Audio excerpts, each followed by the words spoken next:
Hi, welcome back to my channel. My name is Jess.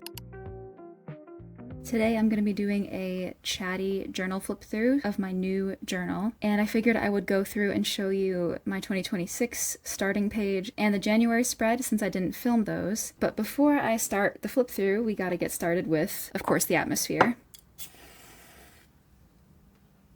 So like I was saying, this is my new reading journal. It is a Archer and Olive square 8x8 dot grid journal. And so far, like I said, I've only done a little bit in it. This is my starting page for 2026. I just wanted to put the year on it to indicate when this journal starts. I was really inspired by the celestial paper with the gold accents here, and I'm really happy with how this one turned out. Next, we will have my January journal. So this is my January reading journal spread. I'm kind of frustrated because these letters are not sticking very well. I don't know what it is with my tape roller this time. It seems like nothing wants to stick. But this was my first attempt doing this 2-page format style. I used to do it as 2 separate pages in my old journal, but my old journal was spiral bound. So it's nice having them all continuous like this, but it is definitely a little bit of a learning curve just taking that format into this journal. So these are the books that I read in January. I do have them posted in my recent video, January wrap up and February reading vlog. So these are the 5 books that I read: Beautyland,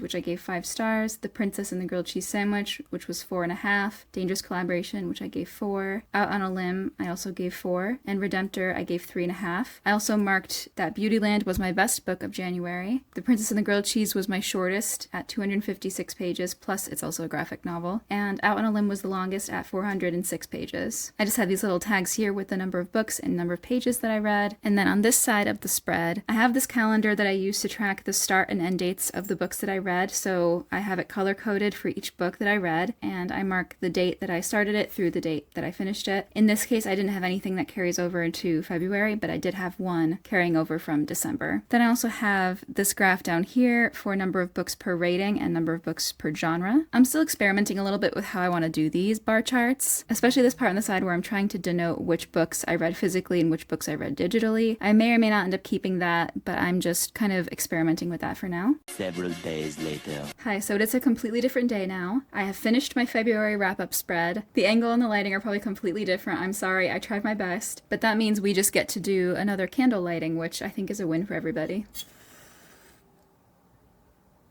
Matcha is playing with a toy in the background, so if you hear ruckus, that's her. So like I said, I finished my February spread, and let's take a look. So this is the complete spread. I obviously went with a very pink, very Valentine's Day floral theme. So looking at this first page, I have the 4 books that I read this month. I read 1,270 pages, so not as many as some previous months, but it was a little bit of a slower reading month. The best book was The Maid and the Crocodile. The longest book was The Obelisk Gate at 410 pages. And the shortest was The Guy She Was Interested In Wasn't a Guy at All, Volume 1, which is a manga, and this one was 184 pages. I really love how this page, the whole spread, I love how the whole spread turned out, but I am just very happy with how the layering turned out and the colors. I have this kind of mesh material underneath here. It's kind of a unique material, but I thought it added some dimension. And then on this page, wait for this loud-ass motorcycle to go by. It's a really cool cloudy day today, so I opened the window, but of course that's gonna bite me. So I have the February calendar like usual. This calendar was super satisfying because it's a perfect 4 weeks, and I went with a completely pink color palette, of course. It's really hard to see some of these different pink tones. It's a lot easier in person. I have this little cherry blossom cow sticker down here. I can't remember what shop I got it from, but I will put the link down in the description when I find it. They make lots of adorable stickers, pins, etc. And I wanted to do something different for this spread, so I wanted to incorporate this kind of love letter aspect. So I have my graphs in here inside of this envelope, and I have this little ribbon just to help me get them out of the envelope.